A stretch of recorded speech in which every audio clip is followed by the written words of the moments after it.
This story has been confirmed by numerous sources in Germany, politicians, also by the Chinese government. It is true, this is currently happening right now in Germany and all across Europe. Guys, I believe this is a correct and true story that there are, in fact, Chinese car brands. I'm talking conglomerates, I'm talking SAIC, SAIC Motors, MG, BYD. The list goes on. They are circling. It's like seeing the prey. It's almost dead. It's laying on the ground in the desert. It's like writhing its last breath, and the vultures are circling. Hello, my friends. Welcome to the channel. I'm Sam Evans. You're watching the Electric Viking. Great to have you with us. There is almost no question this is happening because we've already seen this happen. I mean, Chery took over a factory owned by Nissan and I believe Ford as well in Spain. Now, BYD took over a factory in Brazil that was owned by Ford. This is happening all over the planet, not just in Germany, but now it's escalating. Now this problem is getting bigger. I mean, if you see this as a problem, it's getting bigger and bigger and bigger. Chinese companies have invested across a range of industries in Europe's biggest economy, from telecommunications to robotics, but have yet to set up a significant base in traditional car manufacturing in Europe there. Now, that's despite despite Mercedes-Benz having two large Chinese shareholders. One of those, of course, is Geely. Geely, in fact, owns a significant portion of Mercedes-Benz. They also own Volvo, they own Polestar, they own Zeekr, Lynk & Co., numerous car brands, even Lotus as well. Any such move could mark China's most politically sensitive investment yet, says Reuters. Volkswagen has been a symbol of Germany's industrial prowess, but it's now threatened by a global economic showdown, hitting demand and creaking transition to green technologies. There's actually an article today in the German press, in Spiegel today. It was saying that the Volkswagen Group, even though they've signed this agreement not to close any factories down, that they are most likely to close down their electric car factory this year. In fact, they're also saying that staff are willing now, they've changed their minds, they're willing to take a pay cut, and executives are going to give up hundreds of millions of euros in bonuses or in payments. You can see where things are heading. I mean, the Chinese have done the numbers. They know what's happening. They know that these companies just can't exist. Here's the biggest problem. They have enormous debt burdens. Enormous. I mean, astronomical debt, more than $200 billion in debt. Building cars in Germany for sale in Europe would allow China's EV makers to avoid paying huge EU tariffs on electric cars imported from China. And of course, this poses an existential threat to European manufacturers' competitiveness. It's essentially a Trojan horse. Because these Chinese car manufacturers, you guys know that I love these brands. I think they make great cars. But let's be honest, they're not really going to build the cars in Europe. They're just going to be assembly factories. I'm sure they'll build a few things, but assembly factories, which they will employ Europeans, no question, just nowhere near as many as the current automotive industry does that manufactures cars in Europe, in Germany, in France. Bids could come from private companies, state-owned businesses, or joint ventures with foreign players. Chinese authorities reserve the right to approve certain investments abroad and are likely to be involved in any offer from early in the process. Now, remember, we know that Elite Motor has set up a factory. We know that BYD is building a factory in Hungary, I believe, or Austria as well, potentially. There's factories going up in Poland. CATL, the biggest battery company in the world, who are, of course, from China, they are building factories in Europe as well. Investment decisions are said to hinge on the new German government's stance towards China after an election in February. And that's coming from apparent sources that are witnessing, apparently they have inside information, that these Chinese conglomerates are, circling. They're circling the prey, essentially, the remains. The two economies became deeply intertwined, says Reuters, during Angela Merkel's 16 years in office, fueled by investments and exports from German car makers to China. Guys, that just makes me think. Angela Merkel was in office for 16 years. Wowzers. But relations have cooled as the current coalition pushes to reduce dependence on China. There's a lot of fear of China in Germany right now, in Europe, and they're seeing sales, Germany, They're seeing their car manufacturers, their sales decline. Volkswagen sales went down in 2024. Mercedes went down, Audi down, BMW down. They're all down because their sales in China have gone down.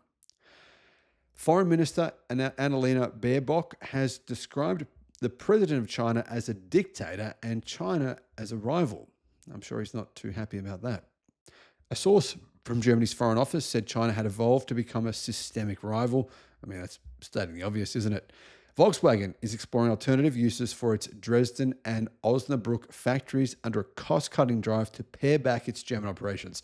It's too expensive to make cars in Germany, which leads me back to my point. Obviously, these Chinese car makers know that. They've seen the numbers. I mean, they're easy to attain the cost numbers for these to build cars in Germany. It's so expensive, especially with the production lines that they're using.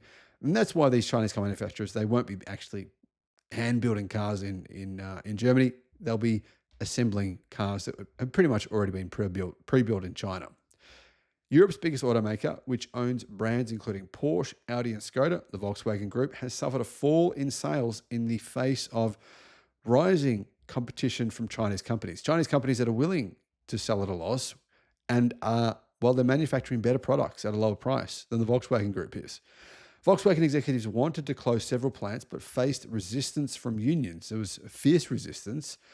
But in a deal struck before Christmas, they agreed to end production in Dresden, a 340 worker plant making the electric ID3 from 2025, and Osnabrück, where 2,300 employees produce the T-Roc Cabriolet. So they've agreed to essentially shut down these two factories, but they've also agreed that they will fire 35,000 staff over the next 5 years. Volkswagen would be open to selling the Osnabrück factory to a Chinese buyer, say sources with information to Reuters. We're committed to finding a continued use for the site. The goal must be a viable solution that takes into account the interest of the company and employees, a spokesperson said, declined to comment. Basically, the Volkswagen Group is saying, and has been saying for years now, our business is financially sick. You can see that in their financial numbers from 2024. Their revenue profits are all down significantly. Car sales are down. But importantly, margins are at the lowest point they've been in decades.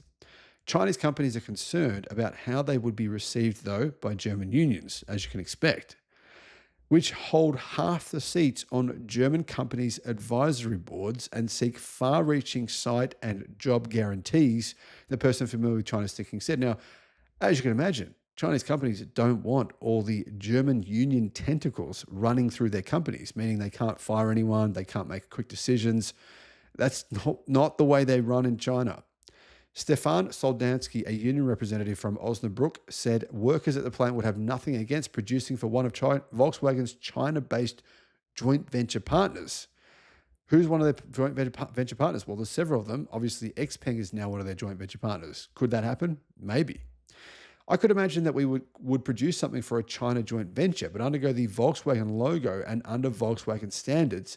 That is the key condition.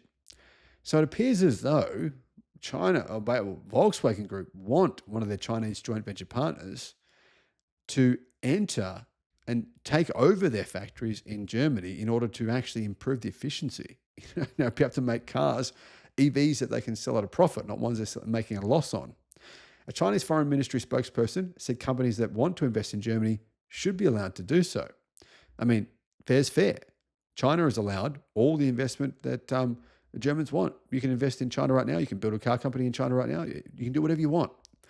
China has introduced a series of opening up measures to create new business opportunities for foreign companies. It is hoped that the German side will also uphold an open mind and provide a fair, just, and non-discriminatory business environment for Chinese firms to invest, the spokesperson said in a statement to Reuters.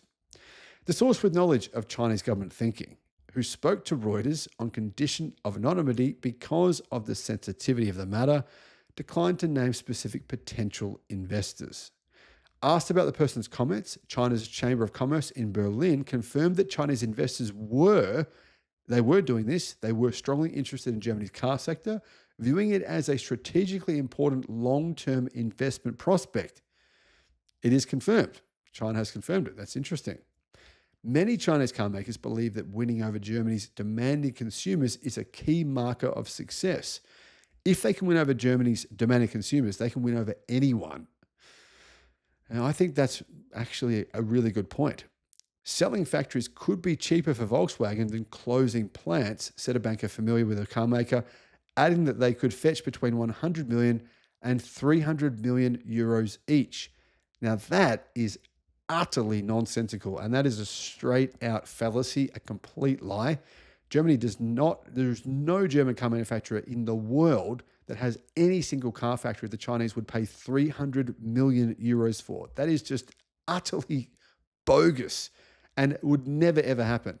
So those numbers, they're the kind of numbers that you see book value, right? The Volkswagen Group are saying book value, this factory is worth this because we produce this many cars from it. We have this many production lines. The factory itself is worth pennies on the dollar. So China wouldn't be paying that much. There is zero chance of that happening. That'd be like saying, oh, hey guys, we're going to help you. We're going to bail you out and pay you all the money you want for your factory. That's not going to happen.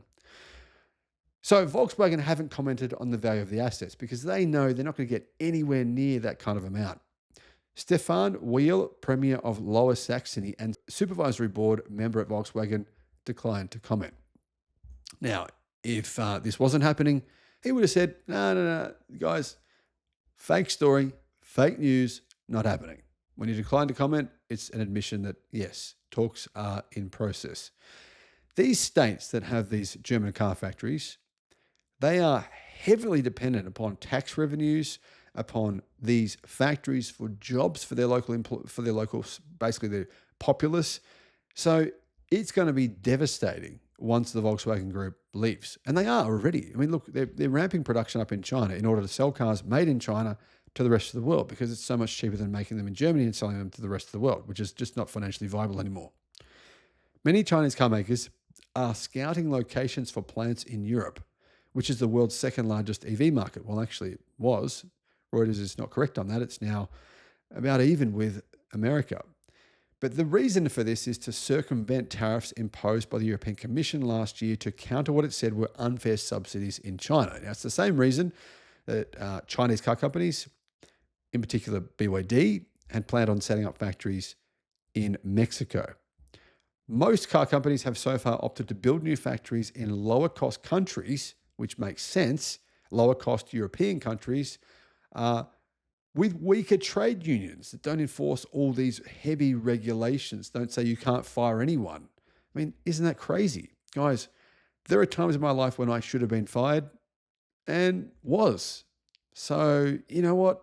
Not being able to fire anyone is insanity. That's basically like the Soviet Union back when they had, so-called communist principles. It was just uncompetitive as a country, as a nation, as a bloc.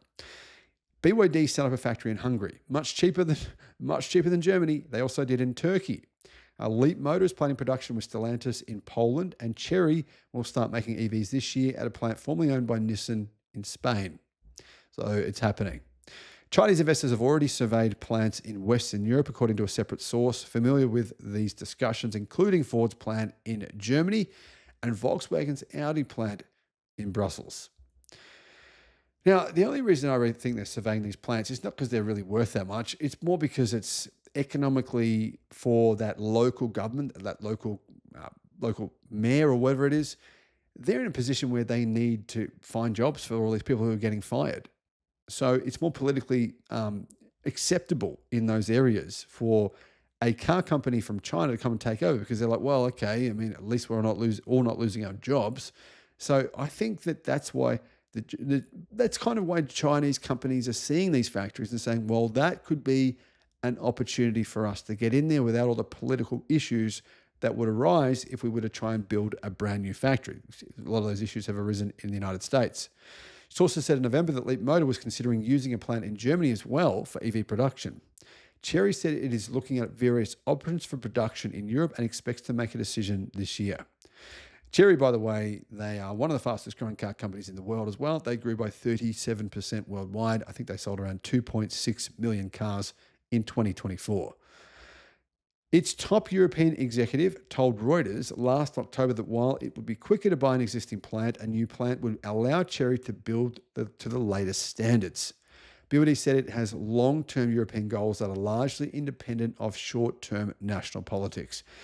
Essentially, guys, as you can see here, Chery themselves have confirmed what Tesla have said as well. It's better to build a new plant, a new factory, than to buy an existing one for various reasons. So to claim that an existing Volkswagen car plant is worth 300 million euros is insane. There hasn't been a single car plant sold in the history of mankind that I'm aware of that was secondhand, let alone one that was 20 years old, for 300 million euros or even 200 million euros. That is just ridiculous. Really, what's going to happen is we're going to be looking at real cheap deals here. Remember when Tesla bought the factory in Fremont, what they paid for it? It was a fraction of the cost that it was for General Motors to build that factory 20 years previously. Now, what are your thoughts on all this? Do you think this is a smart strategy for China to play? Is this smart for Europe to let the Chinese car companies in? I mean, I think it's good night to their own automotive industry if they allow this. It's just a matter of time. It won't happen in a year, but within 10 years, well, how does France and Germany, how do these wealthy countries compete with this when they're paying big, high prices for labor, when they're paying for, they're building cars on old production lines that are slow and inefficient. They are slow and inefficient. Even their own CEOs have made those claims and said that themselves. Let me know your thoughts in the comments.